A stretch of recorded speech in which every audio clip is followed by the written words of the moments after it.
महेश शर्मा, सहायक आचार्य दर्शन शास्त्र, जगत गुरु रामानंदाचार्य, राजस्थान संस्कृत विश्वविद्यालय जयपुर।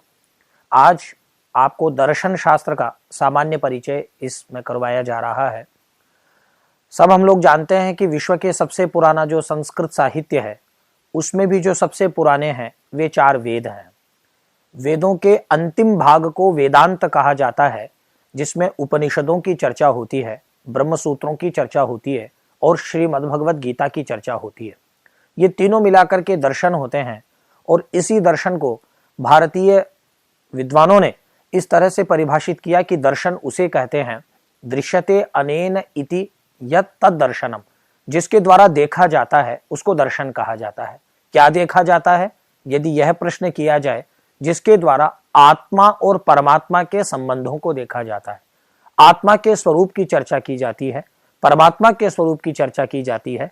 ये संसार सत्य है कि मिथ्या है, ये संसार कैसे बना, ये प्रकृति कैसे बनी, ये जीव चराचर इत्यादि कैसे बने, ये सब जहां चर्चा की जाती है वह शास्त्र दर्शन शास्त्र है।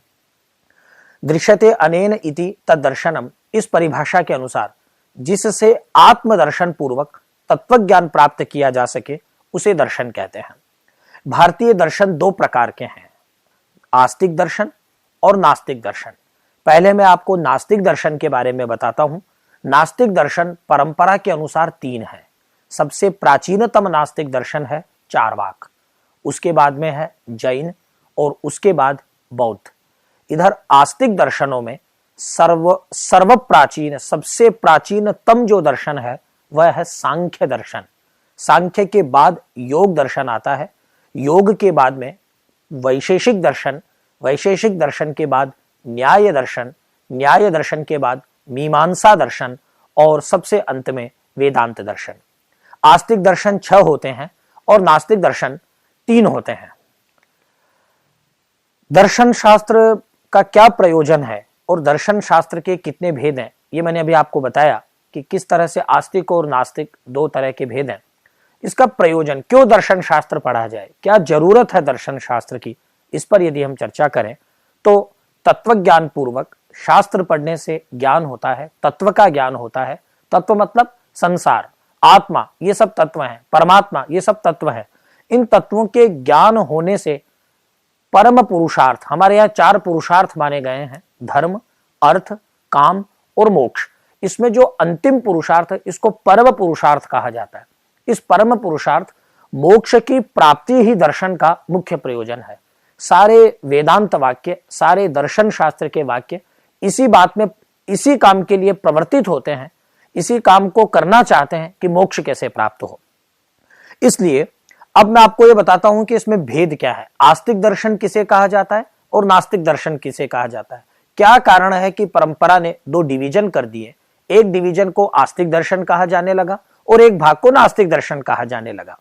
जिन दर्शनों में, जिन दर्शन शास्त्र के मनीषियों ने, ऋषियों ने, विद्वानों ने वेदों या तदनुकूल या वेदों की अनुकूलता को प्राप्त इतिहास, पुराण, स्मृति इत्यादि सारे शास्त्रों को प्रमाण रूप में स्वीकार किया है कि ये प्रमाण है, इन वेदों में जो लिखा है, स्मृतियों में जो लिखा है, पुराणों में जो लिखा है, इतिहास में जो लिखा है, रामायण महाभारत में जो लिखा है, ये प्रमाण है, ये ईश्वर को, आत्मा को, संसार को प्रकट करने के लिए परम प्रमाण है, ये आस्तिक दर्शन कहे जाते हैं। जिन दर्शनों ने प्रमाण के रूप में वेदादि शास्त्र स्वीकार नहीं किए, जो ये नहीं मानते कि वेद प्रमाण है, इतिहास प्रमाण है, पुराण प्रमाण है, सांख्य दर्शन इत्यादि जितने प्रमाण, ये सब वेद को मानते हैं, इसके विपरीत जो नहीं मानते हैं वे नास्तिक दर्शन है। इनकी संख्या 3 है और इसको कितना अच्छी तरीके से स्पष्ट किया गया संस्कृत की एक पंक्ति में।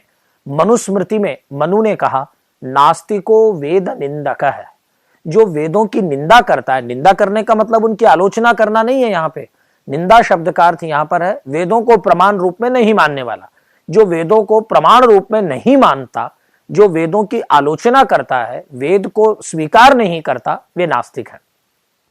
अब आप इसके बाद में ये समझने की मैं आपको कोशिश कर, या आपको समझाने की कोशिश कर रहा हूं कि ये जो दर्शन शास्त्र हैं, इसमें जो आस्तिक दर्शन है, इन आस्तिक दर्शन के प्रवर्तक ऋषि के कौन हैं और उन्होंने किस तरह से अपने सिद्धांतों का प्रतिपादन किया है। सबसे पहले अपन बात करते हैं सांख्य दर्शन की। सांख्य दर्शन के प्रवर्तक हैं महर्षि कपिल। इनके लिखे हुए सांख्य सूत्र सांख्य दर्शन के मूल ग्रंथ है। कालांतर में सांख्य शास्त्र के अनेक ग्रंथ वाचस्पति मिश्र, ईश्वर कृष्ण इत्यादि अनेक विद्वान उत्पन्न हुए जिन्होंने सांख्य शास्त्र के अनेक ग्रंथ लिखे। इसमें सांख्य सूत्र के बाद सांख्य कारिका नाम का एक बहुत ही अच्छा ग्रंथ है जिसमें कारिकाएं हैं सांख्य की, और पूरा प्रकृति पुरुष का संबंध उसमें समझाया गया है कि कैसे संसार की सृष्टि होती है, कैसे संसार शुरू होता है। सांख्य के बाद में महर्षि पतंजलि के योग दर्शन का स्थान है। योग दर्शन पे अनेक टीकाएं लिखी गई। योग दर्शन में किस तरह से समाधियों का वर्णन किया गया, संप्रज्ञात समाधि क्या होती है, असंप्रज्ञात समाधि क्या होती है, इस तरह से जहाँ चर्चा की गई, चित्तवृत्ति के निरोध की जहां पर चर्चा की गई, कैसे चित्तवृत्ति का निरोध होता है, स्वाध्याय से किम लक्षणम इत्यादि सारी चर्चा जहां पे की गई है, यह योग दर्शन है। इसके प्रवर्तक ऋषि हैं महर्षि पतंजलि।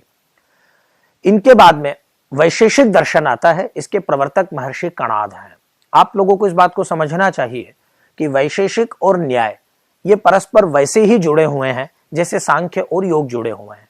परंपरा में सांख्य और योग को बिल्कुल साथ साथ रखा गया है और संस्कृत परंपरा ने वैशेषिक और न्याय दर्शन को मिला करके साथ साथ रखा है।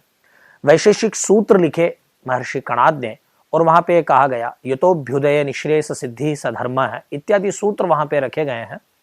और इन सूत्रों के बाद में न्याय दर्शन का अपना क्रम आता है। न्याय दर्शन के प्रवर्तक है महर्षि गौतम। महर्षि गौतम ने 16 पदार्थों की चर्चा करी न्याय दर्शन में। प्रमाण, प्रमेय, संशय, प्रयोजन, दृष्टांत इत्यादि जो 16 पदार्थ है, उन 16 पदार्थ को तत्वज्ञान निश्रेय साधिगम, उनके तत्वज्ञान से, उन 16 पदार्थों का जब तत्वज्ञान होने लगता है उससे निश्रेयस अर्थात मोक्ष की प्राप्ति होती है। इन 4 दर्शन के बाद में आता है जैमिनी का मीमांसा दर्शन। मीमांसा दर्शन में कर्मकांड की चर्चा की गई है और जैमिनी ने मीमांसा सूत्र लिखे। अथातो धर्म जिज्ञासा चोदना लक्षणोर्थो धर्म इत्यादि धर्म का लक्षण किया गया महर्षि जैमिनी के द्वारा।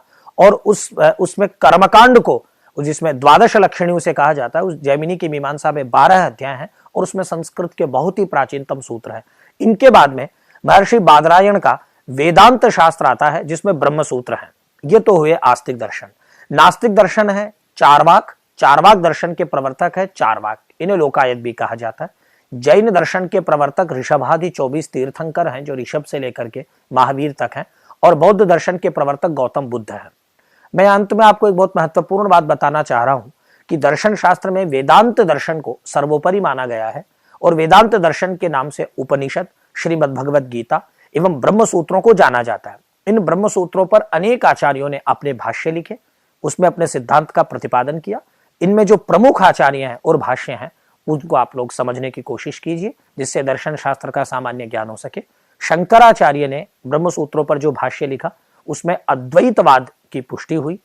शंकराचार्य के बाद भास्कराचार्य नाम के आचार्य हुए, उन्होंने ब्रह्म सूत्रों पर अपनी टीका लिखी, उसमें भेदाभेद दर्शन की चर्चा होती है।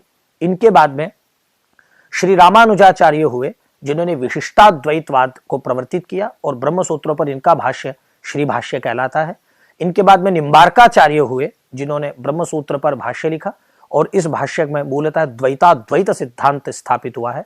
मध्वाचार्य दक्षिण भारत में हुए, उन्होंने द्वैत सिद्धांत का प्रवर्तन किया। वल्लभाचार्य ने शुद्धाद्वैत लिखा, इनके भाष्य का नाम अणुभाष्य है। जो ब्रह्म सूत्र पर इनका भाष्य उसे अणुभाष्य कहते हैं। इनके बाद में रामानंदाचार्य हुए, उन्होंने विशिष्टाद्वैतवाद के पक्ष में आनंद भाष्य लिखा। और सबसे अंत में मुख्य आचार्यों में आचार्य बलदेव उपाध्याय हुए जिन्होंने अचिंत्य भेदाभेद नाम का एक भाष्य लिख करके ब्रह्म सूत्र की परंपरा को स्थापित किया और अपने सिद्धांत के पक्ष में भाष्य लिखा।